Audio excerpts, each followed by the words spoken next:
بسم اللہ الرحمن الرحیم۔ السلام علیکم صلی اللہ علیہ وآلہ وسلم۔ ختم نبوت اور جنگ یمامہ۔ امیر المومنین حضرت ابو بکر صدیق رضی اللہ تعالیٰ عنہ خطبہ دے رہے تھے۔ لوگوں، مدینہ میں کوئی مرد نہ رہے، اہل بدر ہوں یا اہل احد، سب یمامہ کا رخ کرو۔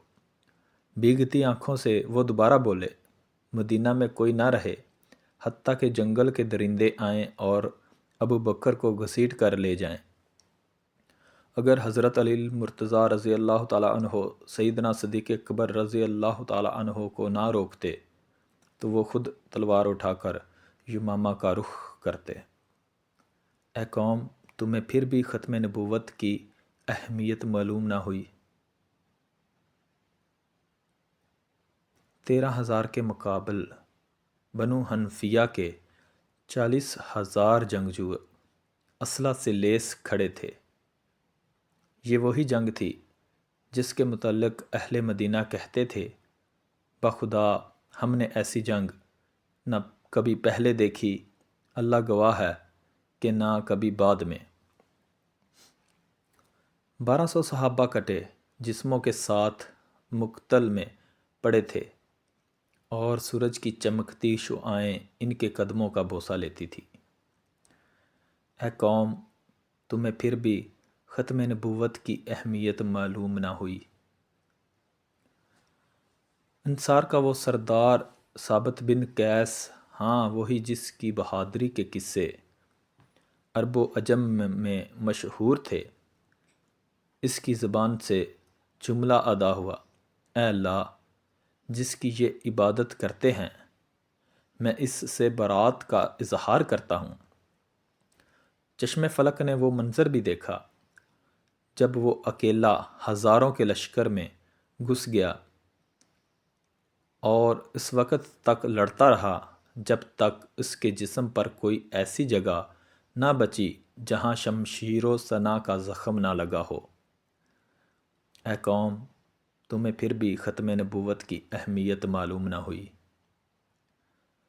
وہ عمر بن خطاب رضی اللہ عنہ کا لاڈلا بھائی، ہاں وہی زید بن خطاب جو اسلام لانے میں صف اول میں شامل تھا، اس نے مسلمانوں میں آخری خطبہ دیا، واللہ میں آج کے دن اس وقت تک کسی سے بات نہ کروں گا جب تک کہ انہیں شکست نہ دے دوں یا شہید نہ کر دیا جاؤں۔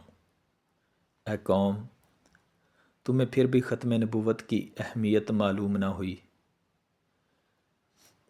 وہ بنو حنفیہ کا باغ حدیقۃ الرحمن تھا جس میں اتنا خون بہا کہ اسے حدیقۃ الموت کہا جانے لگا۔ وہ ایسا باغ تھا جس کی دیواریں مسئلہ کلا کی تھیں۔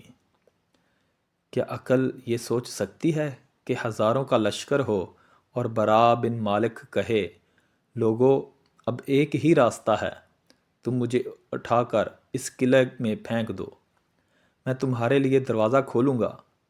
اس نے قلعہ کی دیوار پر کھڑے ہو کر منکرین ختم نبوت کے اس لشکر جرار کو دیکھا اور پھر تنہا اس قلعے میں چھلانگ لگا دی۔ قیامت تک جو بھی بہادری کا دعویٰ کرے گا، یہاں وہ بھی سر پکڑ لے گا۔ ایک اکیلا شخص ہزاروں سے لڑ رہا تھا، ہاں اس نے دروازہ بھی کھول دیا، اور پھر مسلمانوں نے منکرین ختم نبوت کو کاٹ کر رکھ دیا۔ اے قوم، تمہیں پھر بھی ختم نبوت کی اہمیت معلوم نہ ہوئی؟ کاش کہ تم جان لیتے کہ تمہارے اسلاف نے اپنی جانیں دے کر رسول اللہ صلی اللہ علیہ وآلہ وسلم کی ختم نبوت کا دفاع کیا ہے۔